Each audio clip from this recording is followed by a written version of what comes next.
Hi there.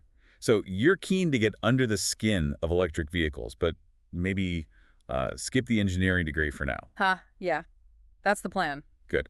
We've looked at the sources to pull out the real essentials, the core stuff about how EVs actually move. Exactly. Consider this your quick guide. Our, let's say, mission is to demystify what's going on, give you that solid understanding pretty fast. Okay, let's start with the bit that makes it go, the electric motor. No explosions like a gas engine, right? Right. It's all about electromagnetism. Electrical energy gets converted directly into, well, rotational motion. That spins the wheels. And I saw there are actually a few different types of motors used. Yeah, there are variations, things like induction motors, permanent magnet motors, but the basic principle, electricity creates spin, much more direct. Okay, direct spin. And the electricity itself comes from the battery, A obviously. battery pack, yeah, that's your energy tank. Mostly lithium ion these days. And how do they work? Like storing and releasing. It's an electrochemical reaction, basically. Ions move back and forth between materials as it charges and discharges. Think of it like a rechargeable chemical energy store. Got it. So battery gives power, but I read the battery puts out DC, direct current. It does, yeah, direct current. But the motors often need AC, alternating current. Sounds like a mismatch. It would be, except for a key component, the inverter. That's its whole job. Ah, the inverter. So it bridges that gap. Precisely. Okay. It takes that DC power from the battery and chops it up, essentially, transforms it into the AC power the motor needs to operate. And it's not just on-off, right? It controls the motor speed, too. Exactly. The inverter adjusts the frequency and voltage of the AC power it sends out. That directly controls how fast the motor spins and how much power it delivers. It's quite sophisticated. Okay, cool. Now, something unique to EVs is regenerative braking, right? Getting energy back. Yes.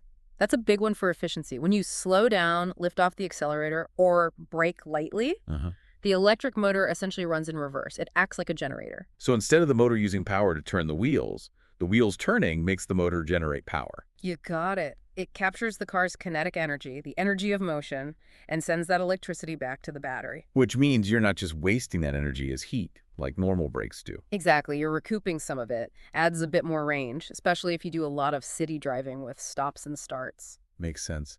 And this whole setup, motor, battery, it leads to a different kind of drivetrain, doesn't it, compared to gasoline cars? Oh, massively different. Way fewer moving parts. You don't have the complex engine, the multi-speed transmission, exhaust system, fuel lines. None of that. Often it's just the motor connected more directly to the wheels. In many cases, yeah. Sometimes through a simple reduction gear, but it's much less complex. Fewer parts generally means, potentially less maintenance, too. And you really feel that difference when driving, I think, that acceleration. Instant torque. That's the term. Yeah. Electric motors deliver their maximum turning force almost immediately. Right, so it feels really quick off the line. Very responsive, yeah. And then when you slow down, you feel the regenerative braking kicking in, sometimes quite strongly depending on the setting. Almost like the car is braking itself a bit when you lift off the pedal. Exactly. And you can often adjust how strong that effect is. Now, performance isn't always the same, is it? Yeah. Things like weather can affect it. True. Batteries, especially, are sensitive to temperature. Extreme cold or extreme heat can reduce their efficiency and, well, impact the range you get. And the motor output, too. Potentially, yeah. And terrain matters, of course. Going uphill takes more energy, obviously. But going downhill. You can get quite a bit of energy back through regeneration, so it balances out to some extent. And pulling all this together, managing the battery, the motor, the regen, there's software doing that. Absolutely critical. Sophisticated software acts as the brain, constantly monitoring everything and making adjustments to optimize performance, efficiency, and even safety. And part of that software control is the BMS you mentioned. Battery Management System. Yes, the BMS is crucial. It's dedicated purely to the battery pack's health. What does it actually do?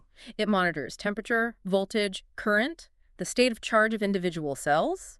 It prevents overcharging, over-discharging, balances the cells so they age evenly. It's all about maximizing the battery's lifespan and ensuring it operates safely. So really vital for keeping the battery working well for a long time. Definitely. A central piece of the puzzle. Okay, so let's recap quickly. We've got electric motors turning wheels, powered by lithium-ion batteries. Right. With the inverter changing DC battery power to AC motor power. And regenerative braking grabbing back energy when slowing down. Big efficiency plus. Yeah, and that results in a simpler drivetrain, instant torque for quick acceleration. And a distinct deceleration feel. Yeah. Performance can be affected by temp and terrain. All managed by complex software, including that vital battery management system. Puts it all together nicely. You should now have a pretty clear picture of the basics. The core concepts, yeah. So here's a final thought to leave you with.